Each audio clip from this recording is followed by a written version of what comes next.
welcome to the Geneva Motor Show 2019 and a very warm welcome to the SKODA VISION iV.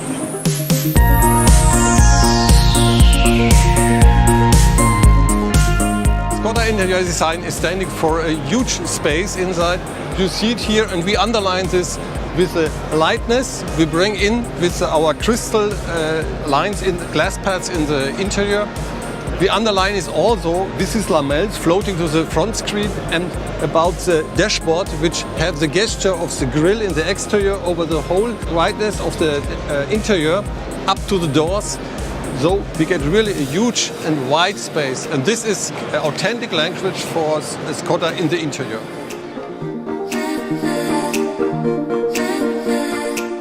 From exterior point of view, I want to show this proportion of the car. Nice sleek silhouette, which is defining our Vision iV.